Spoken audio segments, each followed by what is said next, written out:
Hello, I'm Jan Paynter, and I would like to welcome you again to our program, Politics Matters. We're now beginning a two-part series on immigration, and our guest today is Professor David A. Martin, Warner Booker Distinguished Professor of International Law at the University of Virginia. David Martin received a BA from DePauw University in 1970, a JD from Yale Law School in 1975. Dr. Martin became a member of the UVA Law faculty in 1980, having served 2 years as Special Assistant to the Assistant Secretary for Human Rights and Humanitarian Affairs at the U.S. State Department. In 1995, having taken leave of absence from the law school, he served as General Counsel of the Immigration and Naturalization Service until 1998. He has very recently returned to the law school after taking leave to serve as Deputy General Counsel for the U.S. Department of Homeland Security. In 1993, Dr. Martin was a consultant for the U.S. Department of Justice, which in turn led to significant reforms in the area of U.S. political asylum adjudication. In 2003 and 2004, he provided the State Department with a wide-ranging study of the U.S. Overseas Refugee Admissions Program, which led to recommendations for system reform. His numerous books and articles include The Immigration Debate, Miller Center of Public Affairs 2008, and Forced Migration, Law and Policy, with T. Alexander A. Aleinikoff, Mary Ellen Fullerton, and Hiroshi Motomura in 2007. Thinking about the history of immigration in this country is very much like looking through a family album. Through it, we begin to recognize who we are, where we come from, and where we might like to go from here. For we are, as we all understand, a nation built by immigrants, and thus those who come here from other lands are in a very real way our own mirror image, our collective DNA. But family albums may also contain family skeletons and memories that we might just as soon forget. They are always a mix because families, like citizens of countries, have their disagreements. The great thing about families, though, is that we are united by blood and bone, and in the end, need to pull together to survive. America has a rich tradition of having done just that, and the reason for this is precisely because America is the world. We are stronger for the collective force of our combined national personality if we choose to get along. When you speak with people from other countries around the world, what is strikingly clear is the hope which the word America embodies. Foreigners may, rightly or wrongly, strongly disagree with our administration policies, but they generally champion and cherish the ideals and principles upon which our nation was founded in a profound sense. This may go a long way toward explaining why, when they come here, they are sometimes confused, dismayed, and disheartened by the realities of the way our government responds to immigration in actual practice. Come here, go away is unhappily at times the experience for the immigrant in this country. We thought that it might prove useful at this time to look at the history of immigration and policy in this country as a way of honoring our collective family photos and those many relatives who risked it all in the pursuit of happiness and another and hopefully better life. Welcome, Professor Martin. Thank you. First of all, Professor, what are some of the reasons for your focus on immigration and refugee law and international human rights? Well, I never intended to get into that field. It all resulted from my experience at the State Department in the Human Rights Bureau. I went there in 1978. I was inspired by President Carter's new emphasis on international human rights, and I thought that's what I'd be working on. But the Refugee Office, it turned out, was part of that Bureau of Human Rights.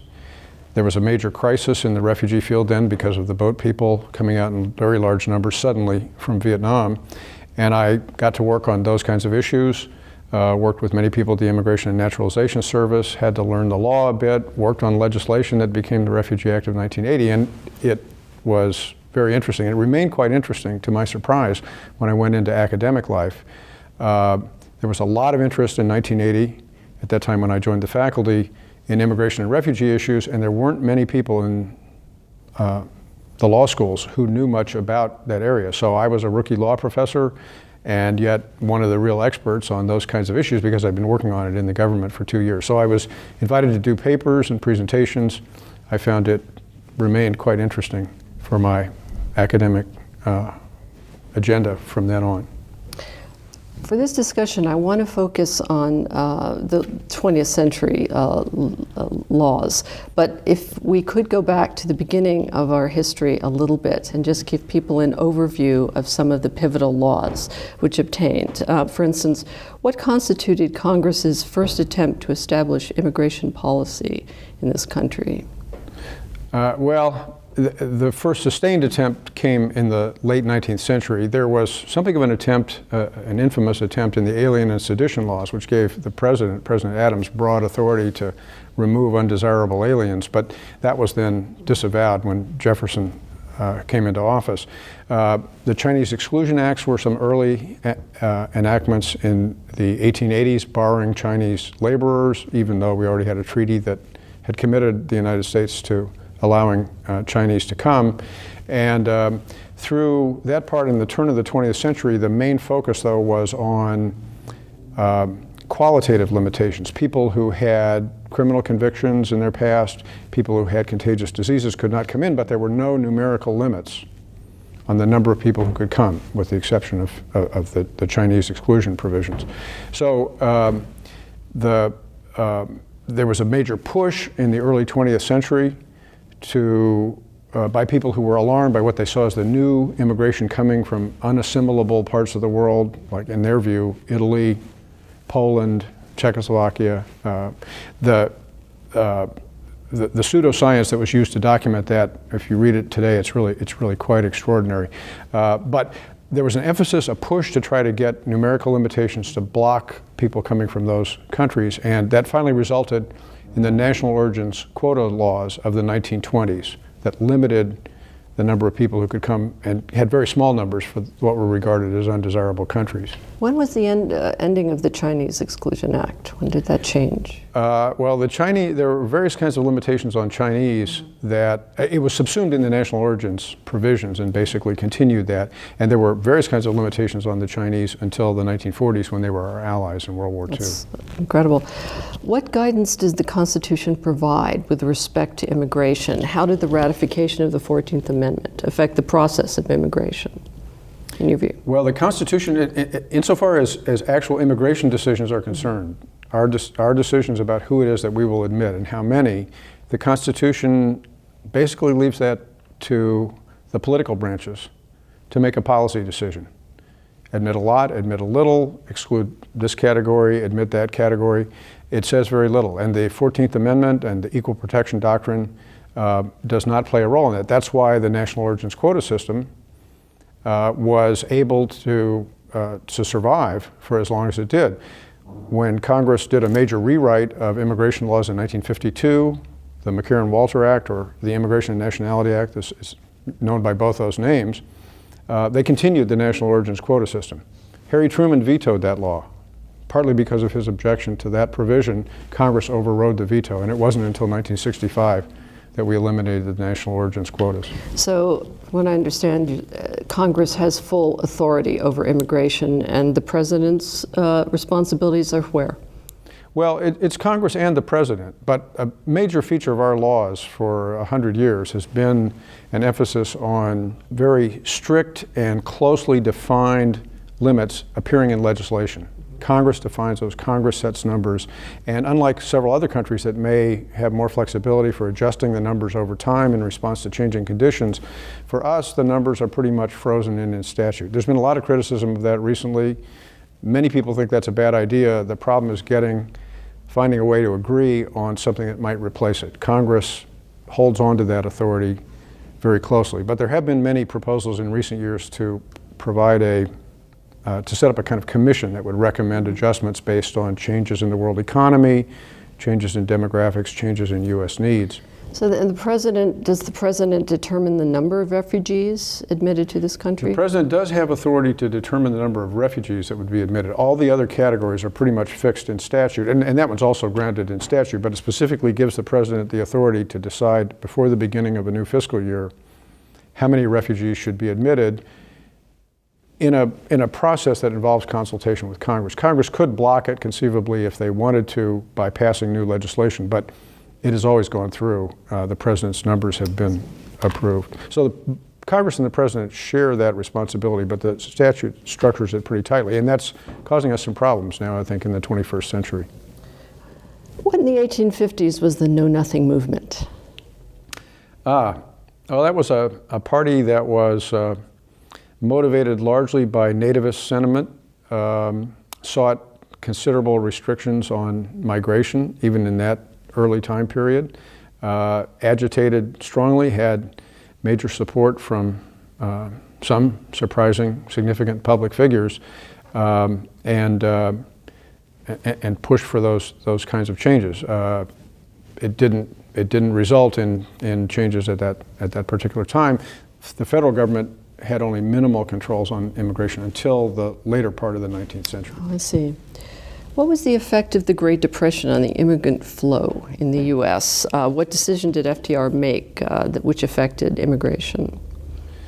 Well, the effect of the Depression was to drive down the numbers of immigrants considerably. We didn't fill the quotas that were available during that period, which is, I think, not surprising given the economic distress felt here and in other countries. FDR didn't have a direct role in that. He did have a role, which a lot of people make reference to, with regard to refugees who were seeking to flee Nazi-controlled territories in Europe. And although there were some gestures in the direction of a refugee policy, it was really quite disappointing what the U.S. government did during that time to try to rescue or provide refuge for people fleeing Hitler. That was going to be my next question. How many people did we actually admit? So not many. Oh, I don't know the numbers, but no, it was quite small, and it was, some of the rationale was, well, it still had to fit within the national origins quotas, so there weren't very high quotas from many of the countries that were the countries of nationality, the people who were trying to flee. What I was going to ask you, what are the different categories of aliens? We have resident, non-resident, immigrant, non-immigrant, documented, undocumented. Describe that for people. Okay, it's been a basic feature of our laws since the national origins quotas were put in to require most everybody who comes to get a visa. It's relaxed a little bit in recent years for temporary visitors, but you have to get a visa, and that establishes a category that you're in from the beginning. You're either on a track, you're coming in as a permanent resident, a green card holder, someone who's entitled to make their life here indefinitely, and to become a citizen, usually after 5 years, a minimum of 5 years residence. The other group is called, somewhat confusingly, non-immigrants, people who are coming for a temporary purpose, for business, for tourism, for study. So those are the categories, and people who are non-immigrants sometimes can shift their status into the permanent categories, but it's not automatic. The permanent categories, almost all of them have ceilings, so some who might otherwise qualify still have to wait a long time to qualify there. And then, of course, outside that system, there are those who are here in undocumented status. Many of them come across the border without inspection, sneak across the border, but a large number of others who are here unlawfully are people who came in legally to begin with in a temporary status and then didn't leave when that temporary status ended. I was interested, again, this harks back to the beginning of our history, but the Declaration of Intent, which obtained from 1795 to 1952, and I was fascinated to learn that if you were an intending citizen, that is, if you declared that intent, many people could vote. That's right. Our naturalization process required for many, many decades a process where you declared your intent to become a citizen well in advance of your actual qualification for that, and many other benefits could follow. Access to certain kinds of public service jobs, and particularly voting. Up until the 1920s, many states allowed declarants, as they called them, people who were here lawfully and intended to in a resident status and intended to stay. They were entitled to vote in elections run by the state. That's really fascinating. What is the significance of the 1986 Immigration Reform and Control Act? That was an effort during the 1980s to try to deal with the overall issue of undocumented migration. The hope was that this would resolve it once and for all. Obviously that failed, but the idea was it would combine some new enforcement measures, particularly measures focused on employers, with a process for providing legalization to it turned out, roughly 3 million people who were here in unlawful status as of that time and who met the qualifications of the act. The initial idea was to kind of wipe the slate clean for the people who were here, who came under a broken system, who had equities in this country because they'd worked here for a while or had children who were born here, but to be really serious about enforcement for the future. The idea was good, but the new measures for employer screening, which we've all gone through, the so-called I-9 forms when you apply for a new job, turned out it was pretty easily defeated by false documents. So employers still check it. I think there is a basis in that process for new systems that might well, at some point with a new verification mechanism, help us really to control illegal migration far better than we do right now. But the system as it exists right now only asks the employer to look at the documents, and the employer has to accept it if on its face it reasonably appears to be genuine.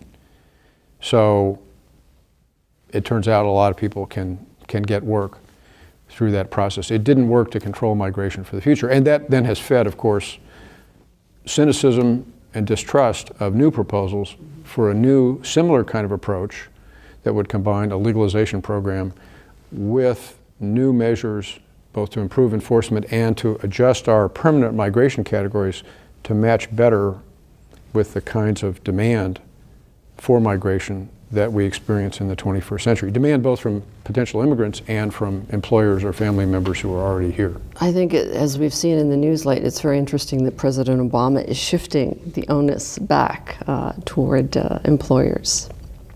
Well, that's right. It has been a major policy decision early in the administration, in the Obama administration, to change the focus of enforcement. The Bush administration went through many different phases, but toward the end, after the defeat of some major legislation in which there were high hopes in 2007, they decided they would really emphasize enforcement at the workplace, but their model was large-scale operations that might arrest maybe hundreds of workers, perhaps address the employer, but the focus was on the workers and putting them in removal proceedings or maybe charging them with crimes. The emphasis now is to focus on employers, to address, to look closely at their records through audits of the I-9 materials, to give information to say, no, you approved this, that was okay at the time, but this person really is not authorized to work here. They might then lose their job. And also to emphasize going after the really egregious employers who combine immigration violations often with paying low wages, withholding overtime. And so the emphasis has been on going after employers and actually seeking indictments of employers who have committed egregious violations of the immigration laws and other laws. And the thought is that for the long run, that will be a more effective deterrent to illegal migration if we can really establish a pattern of that. But it really does need to be combined, the President has said this, with legislative activity to provide comprehensive reform of the laws. That makes sense. When did the Department of Homeland Security replace the INS, and how did things change with these three separate agencies? The Department of Homeland Security came into being on March 1st, 2003. It was a major new undertaking. It involved not only absorbing and reorganizing the immigration functions, but also bringing in a number of other functions from other departments, the Coast Guard, Transportation Security Administration, Secret Service, and others. So it was a major effort on a very short time frame. The immigration functions were divided initially just to split off immigration enforcement from immigration benefit granting. That is, for example, when someone marries an American citizen and they apply for that person to get a green card based on the marriage. The net result was really a split into three components of the Department of Homeland Security that have immigration responsibilities. One for immigration benefits, called U.S. Citizenship and Immigration Services. One for border enforcement, Customs and Border Protections, Border Patrol, plus inspectors at the ports of entry. And ICE, or Immigration and Customs Enforcement, which is essentially the Interior Enforcement Agency. In retrospect, this introduced new problems into the functioning because as much of a push as there was in the late 90s and early part of this century to split immigration benefits and enforcement on the theory that they were incompatible. In fact, you need to pay attention to both halves of it to make either one of them work. That is, when people apply for immigration benefits, sometimes they commit fraud. You have to be alert to enforcement priorities. We should have learned that actually from 9/11 and the visa benefits that the 9/11 attackers actually received.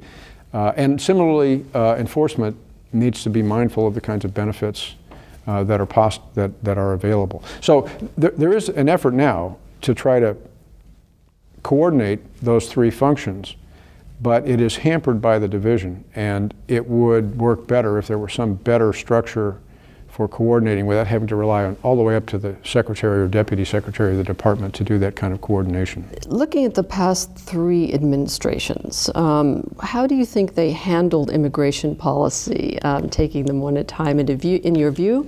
And how do you think politics, how much of a role does politics play? How pervasive is it in immigration law? It's a heavily political arena. There were a number of things that the administrations did, and as you noted, I was part of two of those administrations, the Clinton and the Obama administration. But the Clinton administration, I think, was notable for pushing for additional resources for the functions. Great demands on the system. It was under-resourced both for enforcement and for the granting of benefits. And there were efforts to clean up some of those processes through regulations, through changes, for example, to the asylum system, as you mentioned, but also primarily to provide enough resources to begin to come closer to mastering some of those problems. But it was highly political. It was a major issue leading up to the 1996 election when Bill Clinton was reelected.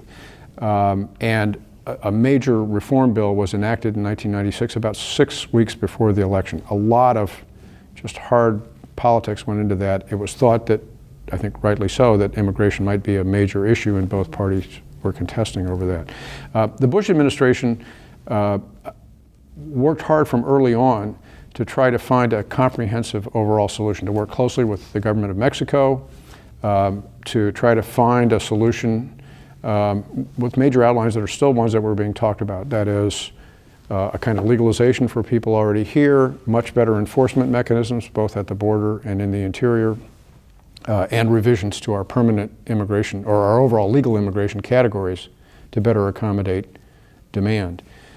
So those were the strong things and the good things that were done. I think some of it in the later periods were more heavy-handed in terms of the way that the enforcement against employers went forward.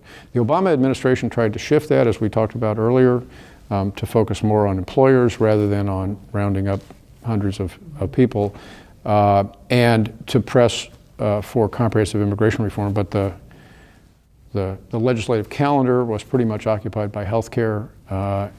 It proved difficult to find the right combination of Republican supporters to really get the effort off the ground, although Senator Lindsey Graham and Senator Charles Schumer worked together to try to put together some kind of bipartisan package early on, but it didn't gain much traction. So it's encouraging to hear about bipartisanship. Well, there was that, but yeah. but the problem was it couldn't really get another Republican co-sponsor. There was some interest in going along with the bill if it got rolling, but it was hard to get it going. So there were contributions by each one of them. I would say the Bush administration also contributed in a way by biting the bullet and raising the fees on immigration benefits in a way that was quite painful. I know it remains painful for the individuals who get the benefits, but we had been suffering from very lengthy backlogs, processing backlogs, affecting people who were applying, really just because of the math. There were not enough officers capable of keeping up with or making a dent in the backlog in that arena.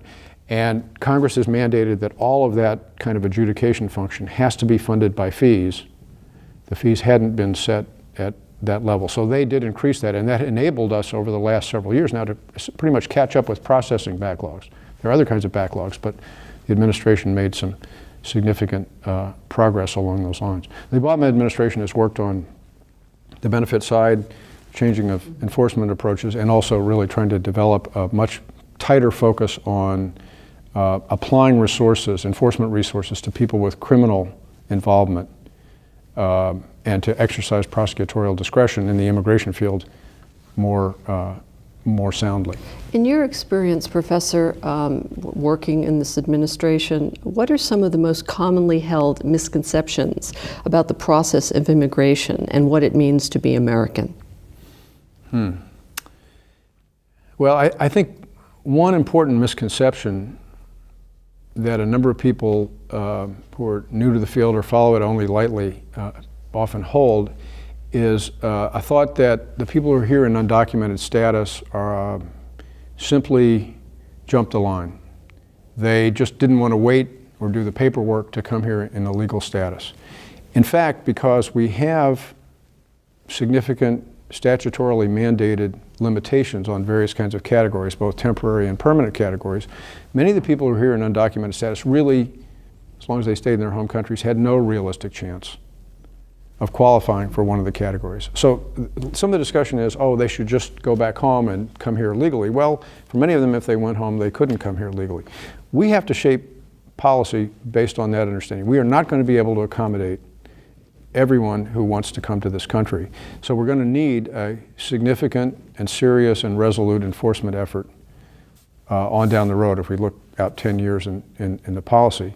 But on the other hand, I think we have to have a realistic stance, and some polls show that most Americans would actually support this, a realistic stance toward the 10 million or so who are here now, who came under a broken immigration policy and have established roots and ties in this country and are part of our economic system. So we need, I recognize the dilemmas when you're dealing with people who have broken a law in the course of getting here, but we need to be realistic about that. And to my mind, what we need to focus on is the ability to deal with that situation and to be smart, develop new systems, which I think are within the definite realm of short-term possibility, to have better enforcement for the future and concentrate that on people who would come after the date of enactment of a comprehensive immigration reform bill.